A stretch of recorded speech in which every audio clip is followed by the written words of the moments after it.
The first time I saw him, I did not think he would one day change the fate of Europe. He was just a boy, small for his age, thin in the way children from large families sometimes are, not from poverty exactly, but from a necessity that shapes the body before it shapes the mind. He had dark eyes that rested on things a moment longer than seemed natural, as though he were measuring them. We were in Ajaccio. The town smelled of salt and wild rosemary, and the hills behind it were the color of old bronze in summer heat. I was 10. He was 9. In a town that size, everyone knew everyone. You did not choose your early companions. The years simply made them familiar. His mother, Letizia, was a woman of almost severe composure. Not cold, but contained. Like someone who had decided long ago that feeling things publicly was a luxury she could not afford. 8 living children, a husband whose ambitions exceeded his means. She ran that household without waste. Napoleon admired her absolutely. I think she was his first model for how power should appear, calm on the surface, immovable underneath. His father Carlo was different. Charming, sociable, always well-dressed for a man of modest means. He had secured a royal scholarship for Napoleon to study in France, a real achievement, and Napoleon spoke of it with a pride that seemed to belong more to his father than himself, as though the boy were already carrying someone else's hopes alongside his own. He read constantly. Not to escape, he read the way a carpenter examines wood, looking for the grain of it. History above everything. Plutarch, Caesar, Hannibal crossing the Alps.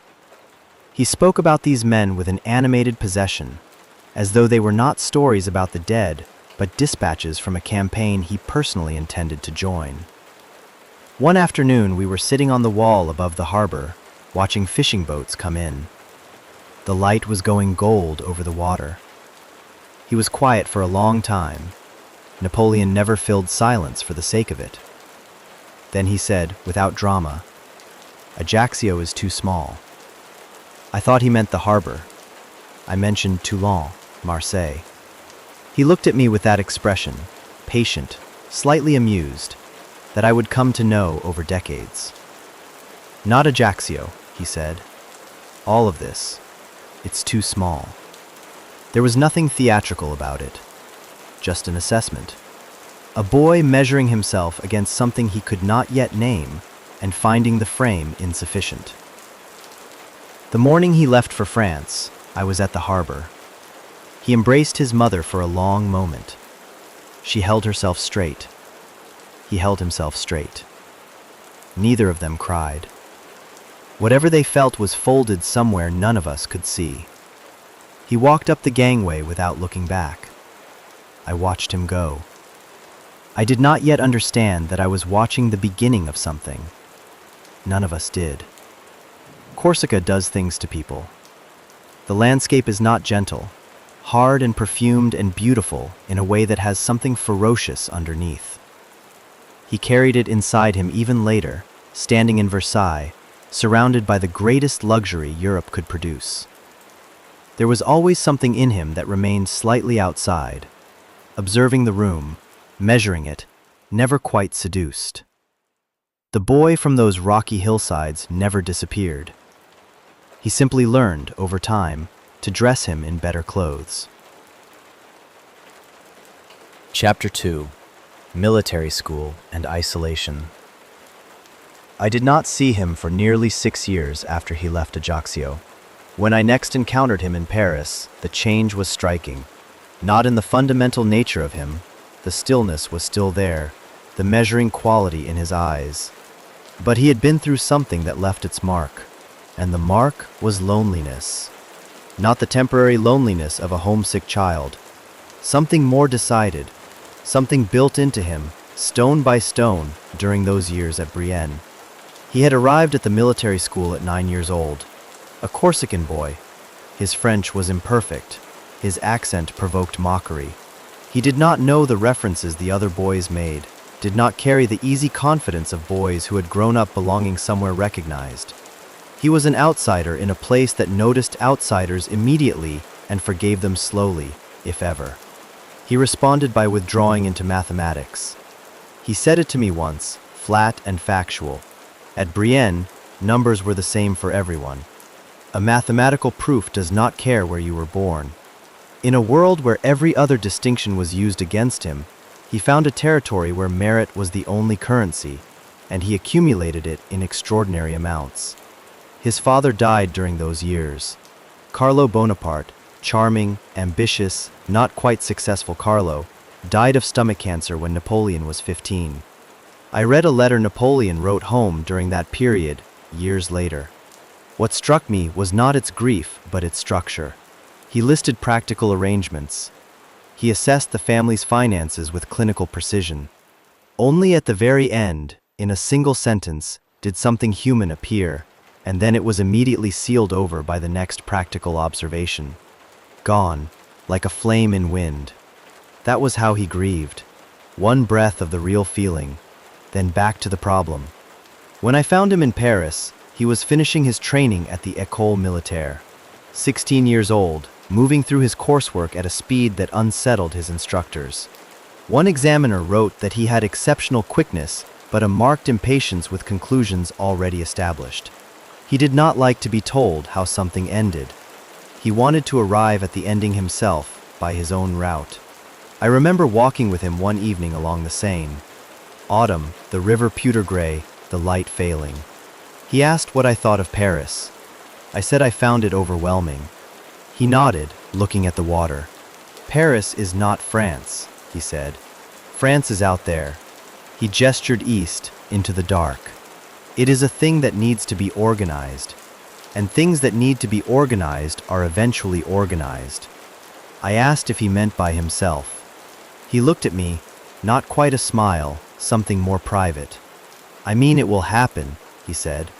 One way or another. He was 17. What I want to say about those years is this.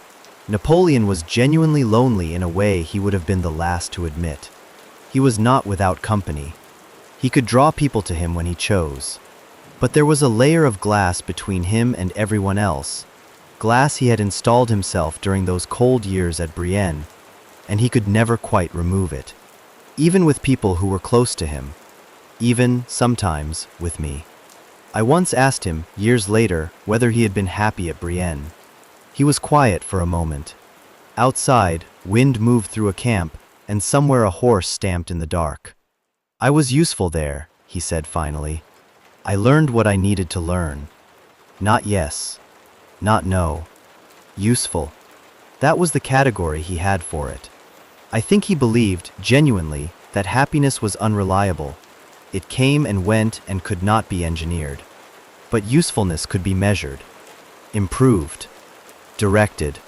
So he directed it, and translated the hardest places into usefulness in retrospect, and called that sufficient. I am still not certain it was.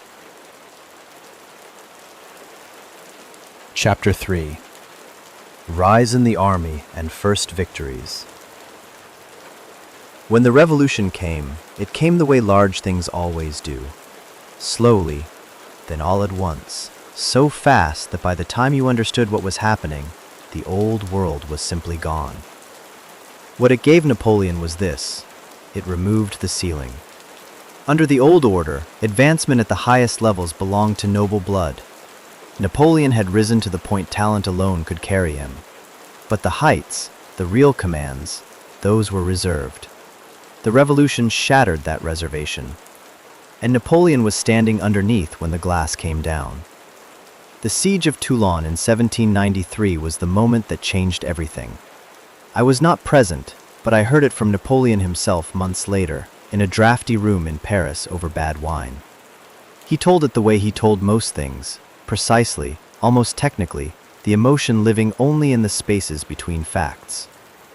The Republican army besieging Toulon had been making no progress. The port was held by the British and Spanish. The commanders, as Napoleon put it with careful neutrality, were not using the ground correctly.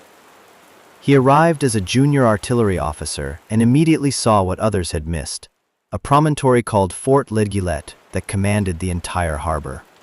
Whoever held that high ground held the campaign. He wrote a plan. His superiors ignored it. He kept writing, kept arguing with the stubborn patience of a man who knows he is correct and is willing to wait for the world to catch up. Eventually, a new commander arrived who could actually read what Napoleon had written. The fort was taken. The British fleet withdrew.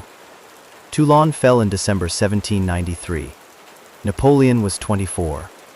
He was promoted to brigadier general on the spot. When he told me this, there was no triumphalism in it. A lesser man, at 24, having just humiliated more senior officers, would have told it differently, with heat, with satisfaction. Napoleon told it like a man explaining a proof that had finally been accepted after unnecessary delay.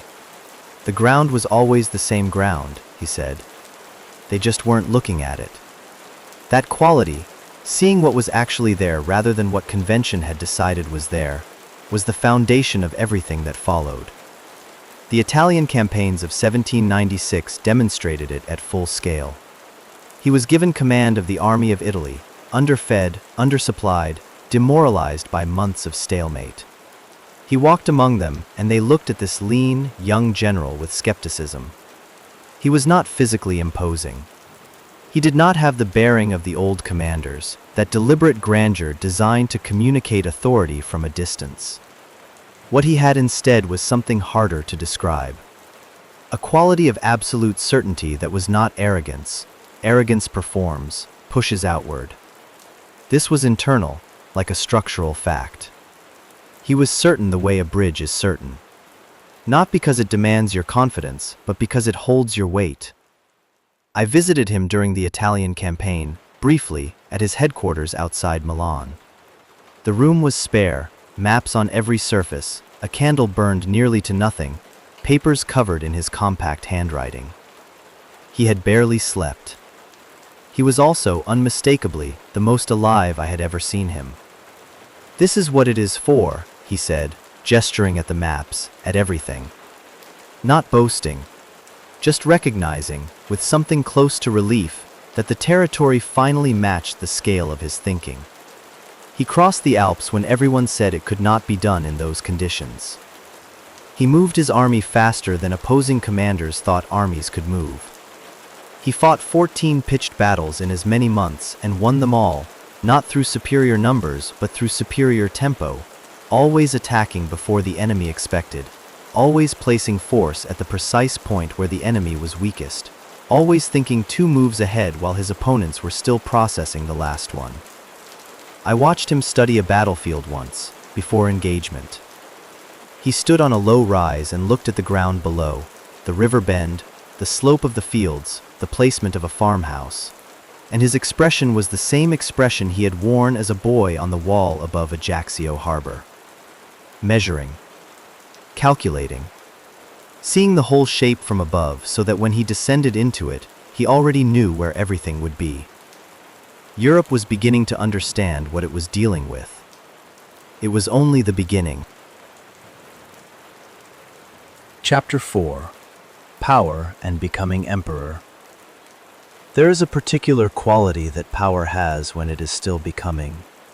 Before it settles into ceremony and title and the elaborate machinery of its own maintenance. When it is still raw and moving and slightly dangerous even to the person carrying it. I watched Napoleon in that state for several years, and it was like watching a river that had not yet found its final course. Immensely powerful, unpredictable, capable of going in any direction. The Egyptian campaign was the pivot, though not in the way he had planned. He sailed for Egypt in 1798 with extraordinary ambition, not merely a military expedition, but a civilizational project. Scholars and scientists alongside soldiers, a genuine attempt to transplant Enlightenment thinking onto ancient ground. He spoke about Egypt with a romantic intensity I had rarely heard from him about anything. "It is the oldest theater," he told me before departing, standing on a dock at Toulon in the morning light. "Everything that matters has already been decided there once. I want to see the ground. The campaign was, militarily, a mixed story. The land victories were real. The Battle of the Pyramids was everything he had hoped. But the British destroyed his fleet at Abukir Bay, stranding the army in the desert. And then the plague. And the siege of Acre that would not fall. And the long, slow realization that Egypt was not a stepping stone to greater things, but a closed room. He left his army there and sailed back to France. He made a decision to abandon them, a decision that history has judged harshly and not without reason. He never spoke to me directly about it.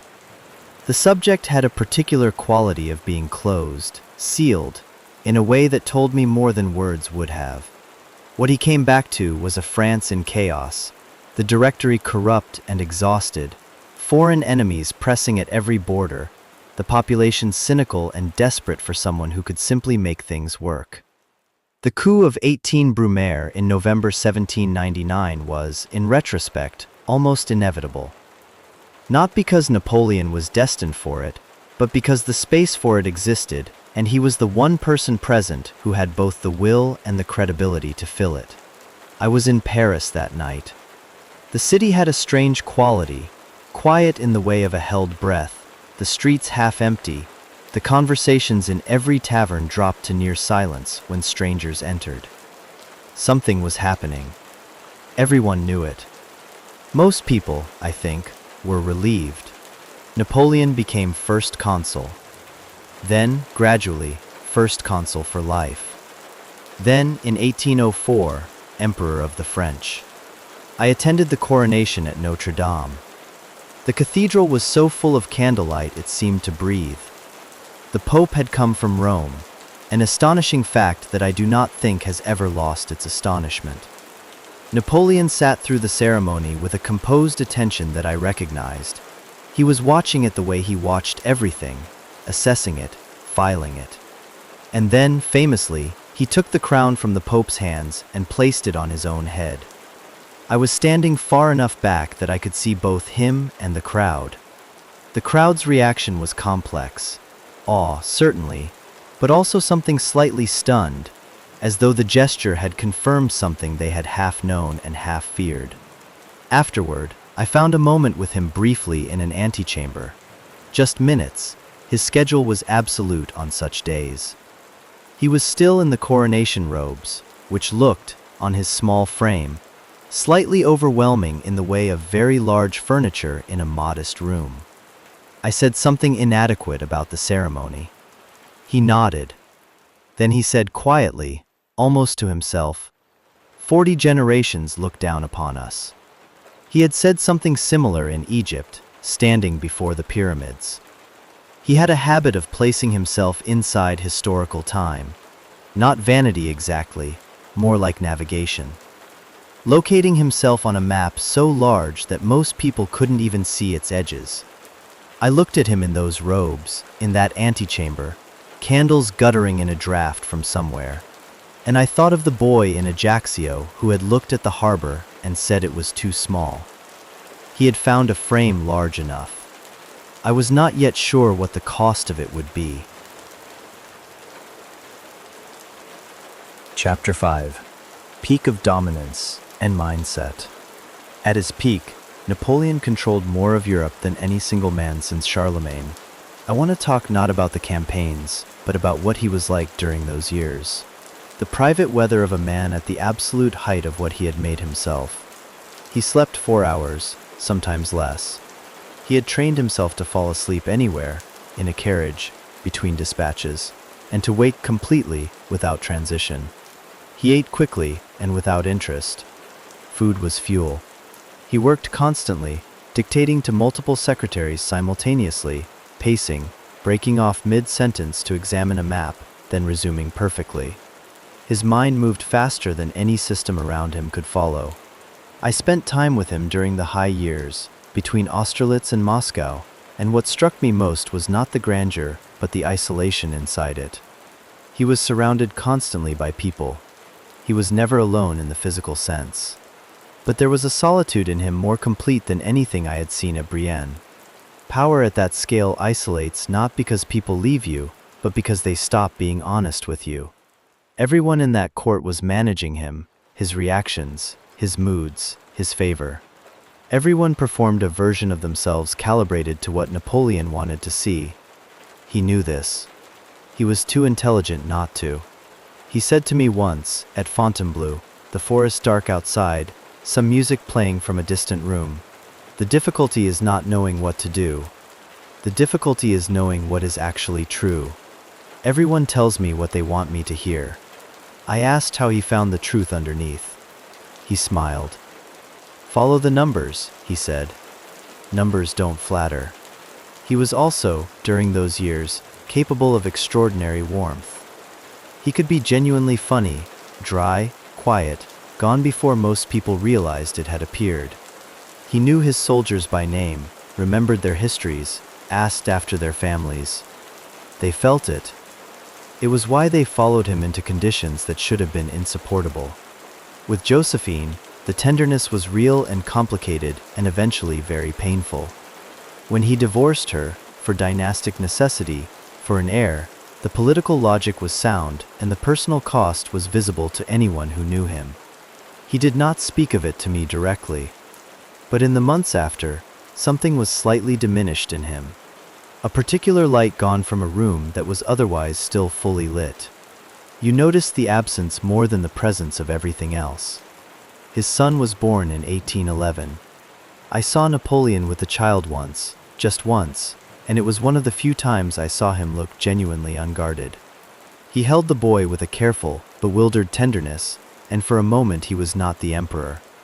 He was simply a father, awed by the fact of this small life. It was the most human I ever saw him. But even then, standing there with his son, I could see it. The mechanism behind the eyes, already working. Already thinking about what this child would inherit, what world his father was building for him. He could not stop. Even in the moments that demanded pure feeling, the engine kept running. I am not certain he ever knew how to turn it off. I am not certain he ever tried. Chapter 6. Fall, Exile, and Reflection. The retreat from Moscow in the winter of 1812 was the hinge on which everything turned. Something broke in the machinery, or rather, the machinery finally met something it could not process. A country too large to hold, a winter that did not negotiate, an enemy willing to burn its own capital rather than surrender it. The calculation had not accounted for the one variable with no number, the willingness of the Russian command to abandon conventional response entirely, pulling him deeper into a space that had no edges, burning everything behind them as they went. The years that followed were a progressive dismantling. The coalition against him grew, fed by a decade of accumulated resentments. He fought brilliantly in the defense of France in early 1814. Smaller forces, desperate conditions, a campaign historians would later call a masterwork. It was not enough. Paris fell. He abdicated. When he returned in 1815, the 100 Days, it had the quality of something inevitable, a stone rolling back down a hill placed without enough purchase. The army came back to him. France came back to him. Europe did not. Waterloo was a Sunday in June. The accounts share a particular quality, things going wrong in ways that seemed, in isolation, manageable, but accumulating beyond recovery. The Prussians arriving late in the afternoon. The guard breaking. And Napoleon, somewhere in the chaos, understanding with mathematical clarity that the sum was now negative and would not recover. He was sent to St. Helena, a rock in the South Atlantic so remote that the nearest landmass was thousands of miles away. This time there was no returning. This time they had done the mathematics themselves. I did not see him again after 1815. He spent those years doing what he had always done, working, reading, dictating his memoirs at extraordinary length, shaping the narrative of his life with the same intelligence he had once applied to campaigns. He understood that history was another kind of battle, and that the version of events established in the minds of posterity mattered as much as any military victory. He died in May 1821, 51 years old. By those who were with him at the end, he was reported to have spoken about France, about the army, about his son, and about Josephine. He spoke her name near the end. He was not a good man in the simple sense. The wars cost millions of lives. The ambition that drove him was, in the final years, no longer proportionate to what could be sustained, not in lives, not in the suffering spread across a continent. He knew this, I believe, and he could not stop. The engine had no gear for stopping, only forward, only more. But he was also the most completely alive person I have ever known. He occupied his own existence with a totality that most people never approach. Every hour was used. Every experience translated into information, filed away for future use. He was awake inside his life in a way that made everyone around him feel, by comparison, slightly asleep. I think of him now as I last clearly remember him, not in the emperor's robes, not on a battlefield, not on a rock in the South Atlantic. I think of him as a boy on a wall above a harbor, looking at a horizon, measuring the distance between where he was and where he needed to be. He crossed it. He crossed so far beyond it that the crossing became its own catastrophe. But he crossed it. The harbor is still there in Ajaccio. The wall is still there. The sea is the same sea. And somewhere in the long memory of the world, a small boy is still sitting on that wall, and the distance between him and everything he will become is still, for one last moment, pure and open and full of possibility. That is how I choose to remember him. Not as what he became, but as what he was in the moment before he became it. Before the world knew his name. Before he knew what his name would cost.